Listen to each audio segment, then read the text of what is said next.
Good morning, everybody. There have been some people that have been kind of curious to what has happened to me over the last few years. So I thought I'd just tell you my little story. 2018, I was working for the phone company, in good shape, had a good career, made good money, having a good life, still prepping. Got a wonderful wife who, I'll say this right here now, if it hadn't been for her, I don't know if I'd have made it through all this, because this has been quite a struggle for me. It's my own personal poop hitting the fan. So 2018, I went out and was doing a job, laying out some new BSW, which is buried service wire, where the buried crew would not run it the way that I had laid it out. I did the initial install at this customer's residence. I went and did the second repair, and this was my third repair. He was constantly grading his driveway. It was a long driveway. I was running it through the woods. Well, they took the path of the least resistance, which is going up the driveway to bury the line. It would have been actually easier for them to run it the way I ran it, because they would have only had to bury a short piece of it, about 40 feet, versus the entire thing. This was a very long driveway, because we would have had what's called self-bury running through the woods. So I had already been through there and did a site survey, been walking back and forth through there. I'd done it several times, so I pretty well knew the area. My boss had just come out and done a safety inspection. He agreed with what I was doing, why I was doing it. He checked out my routing. He said, yep, that's how I would do it. Wasn't 30 minutes later, stepped in a hole, twisted my knee, tore my ACL, tore my meniscus, and damaged my kneecap. Okay. A year later, after surgery, recovery, the union said, or my doctor said, look, I don't want you climbing poles anymore. Your knee's in pretty bad shape. You're going to recover, but it's going to get worse the more you climb. Okay, no big deal. Talked to the union. The union said, yes, we have 7 jobs that you can apply for, 5 of which you can just roll right into tomorrow. All you have to do is say, I want it. So I went back to the doctor. The doctor said, okay, that's fine, Danny. We're going to set this up. Well, come to find out, there was only one job that was available, because my union lied to me. Gotta love the local CWA 3808. Thanks a lot, douchebags. You had to apply for this job. You had to certify for this job. Well, I'm not a people person, and it was in sales office. All right. I missed one question on the initial application. And it was, what would you do in this case? And that one question, because I wasn't sucking up to the customer and just bending over and taking it, that put me out. I had a buddy of mine, I explained it to him when he got surplused. He took the job, so he was able to, he's like me, he's not a people person. He was able to get that position until he finally went with another company, because he was tired of worrying about losing his job. So, went to work for a rather large trash company. Went there in 2019. And went there in June of 2019. Well, September of 2020, a young fella driving a car decided that he wanted to be speeding, driving carelessly, recklessly, crossed over 3 lanes of traffic and hit me head on. A 90-mile-an-hour collision. Of course, I slammed into the dashboard, and the way he hit me, I slammed dashboard, the windshield broke loose, came in, hit me in the head, gave me a concussion. I slammed over into the door, hit the side of my head. My knee was just, wow. They tried a little bit of therapy, which they knew that wasn't going to work. Went and did another MRI on my knee, tore meniscus yet again, damaged kneecap. The guy that did my surgery, he said, we're not even going to try do any more rehab. We're not going to let it heal. We found that just go ahead, go in, clean it up. So they went in, cleaned it up. I went back to work, and late February of 2020 or 2021. I worked up until worked 5 weeks. In the first week of April, I had already scheduled vacation, and believe me, being off, being injured is not a vacation because you can't just do what you want. I couldn't ride my motorcycle. I couldn't get out and do anything. Couldn't cut my grass, not until I was cleared. I had to follow a certain protocol. So in that period of time, from 18 until 2021, I put on some weight. I went from being in good shape, being able to still hike with a 50-pound pack on my back, 5 miles.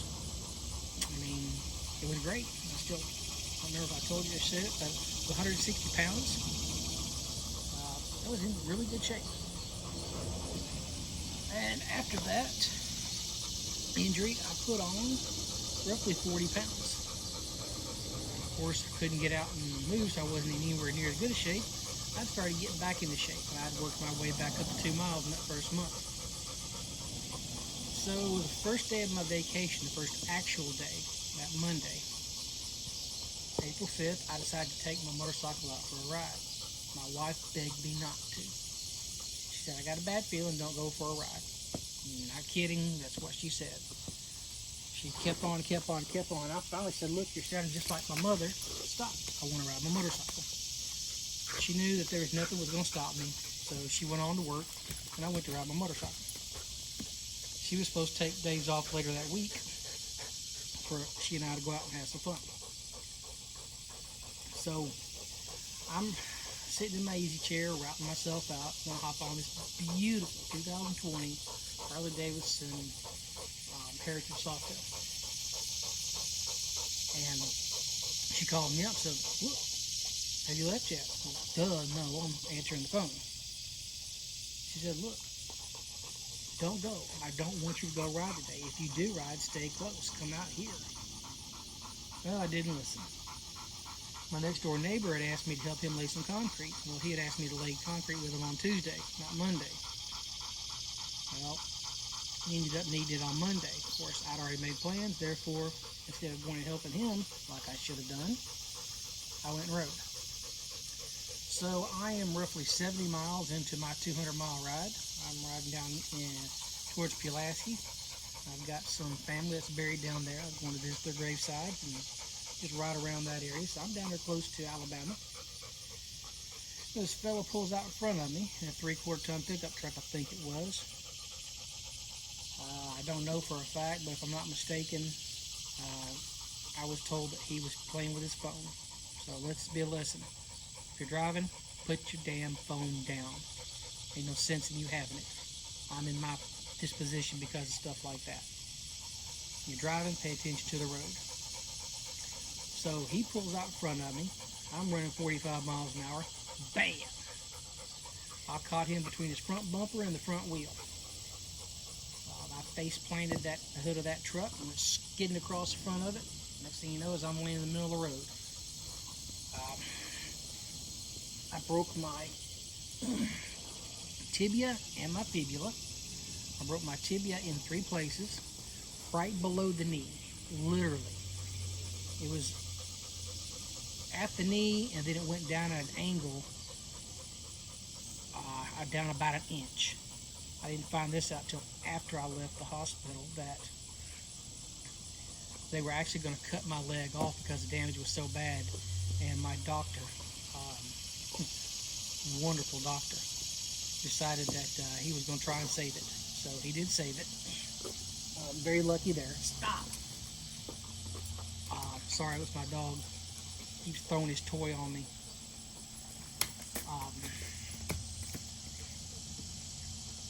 So I broke my femur in 2 places, right up at the hip where the ball is attaches to the femur itself. I broke it there in 2 spots. He was able to surgically repair that. So now I've got a rod going from my ankle to my knee, holding my tibia in place. And I've got a rod about 3/4 of the way, actually it's all the way down to my knee, about 2 inches above my knee, going all the way up to my hip, holding my finger together. So Well, I know when I broke my knee, or my tibia, fibula, that was caused by my engine guard coming around and crushing it. I'm pretty sure that's what happened. So I was warned about that when I bought them, and should never put them on, but I did. So I ended up laying face down in the road. I'm laying on top of my shoulder. So I broke my shoulder, and it's folded underneath me on my chest. Of course, I take my other good arm and push myself over, and I'm laying on my back. Of course, I'm in pain, so I'm trying to keep calm so I don't go into shock. I'm paying attention to what's going on. I'm looking around, see who's around. I'm starting to talk to people that had gotten out of the vehicle. They asked me if I wanted to call somebody, and I handed them my phone, gave them my password, said, here, call my wife. Of course, my wife didn't believe me, but until she saw me laying there in the road.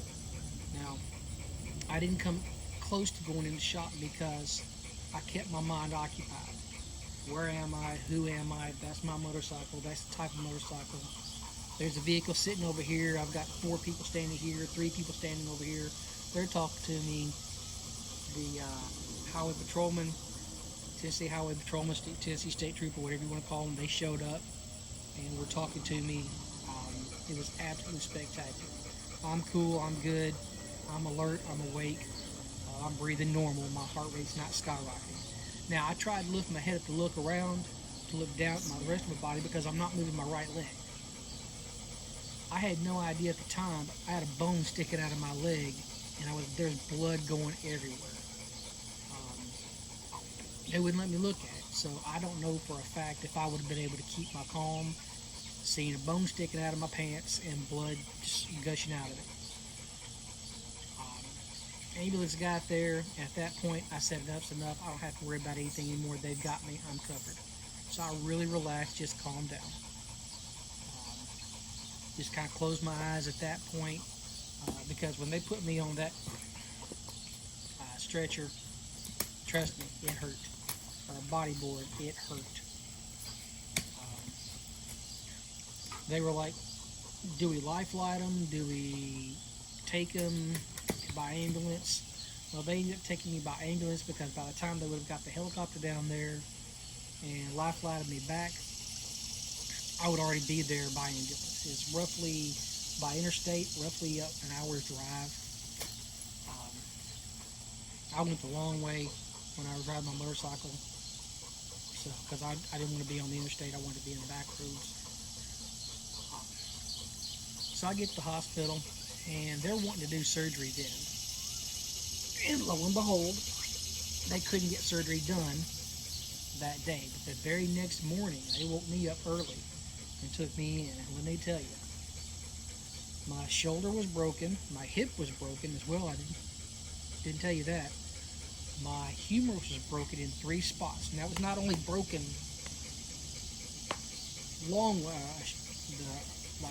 across, it was broken at an angle going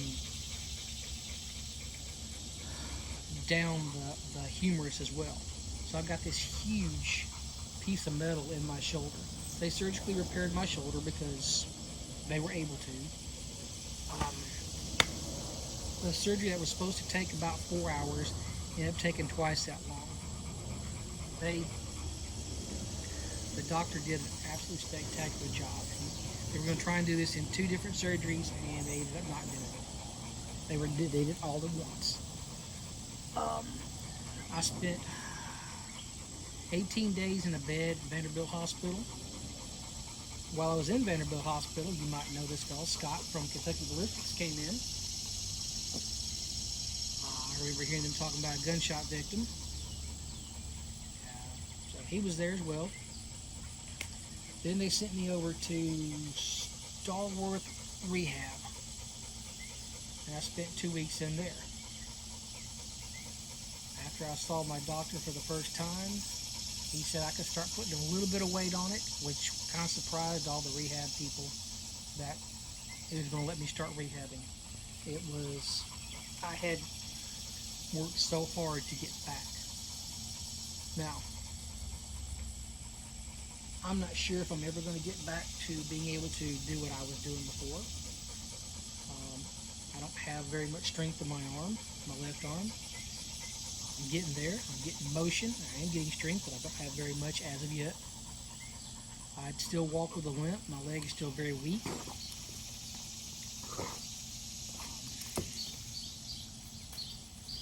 Doing my absolute best. What I understand is this is about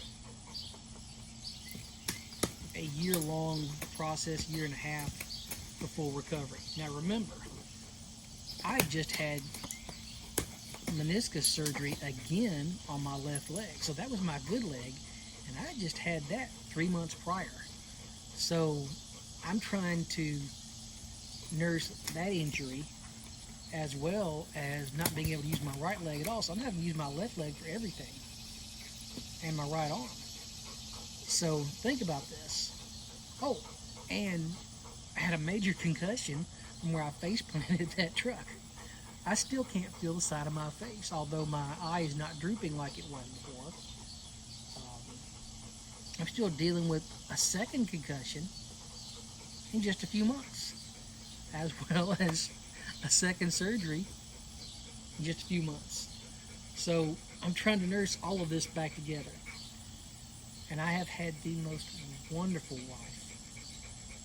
Absolute spectacular. My wife is the best. You could not find a better woman than her, with the exception of my mother.